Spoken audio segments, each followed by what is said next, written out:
महाराष्ट्र में पूर्व मुख्यमंत्री देवेंद्र फडणवीस ने की प्रेस कॉन्फ्रेंस। देशमुख पर पवार के दावों को बताया झूठा।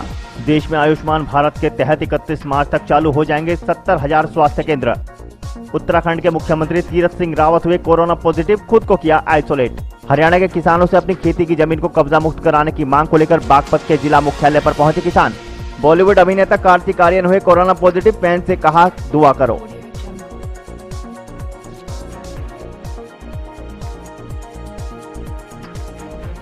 देवेंद्र फडणवीस ने कहा कि एनसीपी सुप्रीमो शरद पवार की ओर से कल राज्य के गृह मंत्री अनिल देशमुख को लेकर जो दावे किए गए थे वह सभी झूठे हैं। शरद पवार ने कहा कि 16 फरवरी से लेकर 27 फरवरी तक देशमुख घर में क्वारंटाइन थे, लेकिन सच यह है कि वह इस बीच चार्टर्ड प्लेन से नागपुर से मुंबई आए थे। इसके सबूत भी मिले हैं।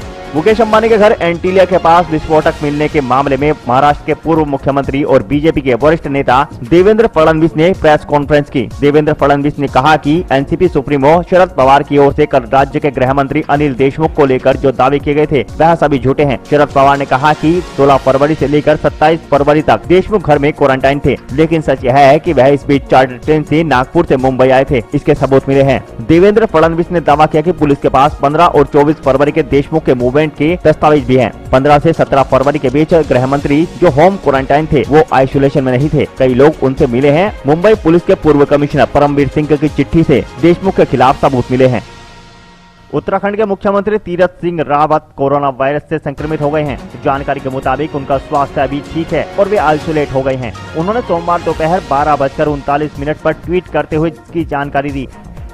तीरथ सिंह रावत ने बताया कि कोरोना वायरस की रिपोर्ट पॉजिटिव आने के बाद उन्होंने डॉक्टरों की निगरानी में खुद को आइसोलेट कर लिया है। उन्होंने उन सभी लोगों से ख्याल रखने और कोरोना वायरस का टेस्ट कराने की अपील की है जो बीते कुछ दिनों से उनके साथ संपर्क में थे। उत्तराखंड के मुख्यमंत्री ने संपर्क में आए सभी लोगों के अच्छे स्वास्थ्य की भी कामना की। पूरे देश में कोरोना वायरस एक बार फिर से अपने पैर पसार चुका है। वहीं बॉलीवुड अभिनेता कार्तिक आर्यन के फैंस के लिए दुख की खबर है कि कार्तिक भी कोरोना पॉजिटिव हो गए हैं। उन्होंने खुद सोशल मीडिया के जरिए इस बात की पुष्टि की है। कार्तिक ने इंस्टाग्राम पर एक तस्वीर शेयर करते हुए लिखा, पॉजिटिव हो गया, दुआ करो। दरअसल कार्तिक इन दिनों कई प्रोजेक्ट पर काम कर रहे हैं। वह इन दिनों भूल भुलैया 2 की शूटिंग कर रहे हैं। इस फिल्म में उनके अपोजिट एक्ट्रेस कियारा आडवाणी और तब्बू हैं। वहीं 2 दिन पहले ही वह लैक्मे फैशन वीक में एक्ट्रेस कियारा आडवाणी के साथ रैंप पर वॉक करते भी दिखे थे। इसके साथ ही भूल भुलैया का निर्देशन अनीस बज्मी कर रहे हैं। बता दें कि कोरोना के कारण फिल्म की शूटिंग देर से हुई और लॉकडाउन खत्म होने के बाद ही फिर से इस फिल्म का काम शुरू हुआ। वहीं ये फिल्म 2007 सुपरस्टार अक्षय कुमार की हॉरर कॉमेडी भूल भुलैया का सीक्वल है। 31 मार्च तक 70,000 आयुष्मान भारत स्वास्थ्य व वेलनेस सेंटरों के संचालित करने के लक्ष्य के साथ ही भारत ने प्राथमिक स्वास्थ्य सुविधाएं पहुंचाने की दिशा में अहम पड़ाव हासिल कर लिया है। स्वास्थ्य मंत्रालय ने रविवार को बताया कि अभी तक 41.35 करोड़ लोग इन सेंटरों तक पहुंच चुके हैं। लाभ लेने वालों में करीब 54% महिलाएं हैं। मंत्रालय ने कहा कि कोविड-19 महामारी के बावजूद इस गति से प्राथमिक स्वास्थ्य देखभाल सुविधाओं को बढ़ाने की यह उपलब्धि केंद्र और राज्यों तथा केंद्र शासित प्रदेशों के बीच उच्च स्तरीय समन्वय की बदौलत हासिल हुई है। मंत्रालय ने बताया कि अप्रैल 2018 में आयुष्मान भारत स्वास्थ्य व वेलनेस सेंटर को शुरू करना भारत के सार्वजनिक स्वास्थ्य के इतिहास में एक अविस्मरणीय पल था। शहरी और ग्रामीण इलाकों में 1.5 लाख उप स्वास्थ्य केंद्रों और प्राथमिक स्वास्थ्य केंद्रों को दिसंबर 2022 तक ABHWC में परिवर्तित करने और व्यापक प्राथमिक स्वास्थ्य देखभाल देने का लक्ष्य रखा गया है। हरियाणा के किसान अपनी हजारों बीघा भूमि को कब्जा मुक्त कराने की मांग को लेकर जिला अधिकारी से मिले, जहां अपनी जमीन को कब्जा मुक्त कराने की मांग की।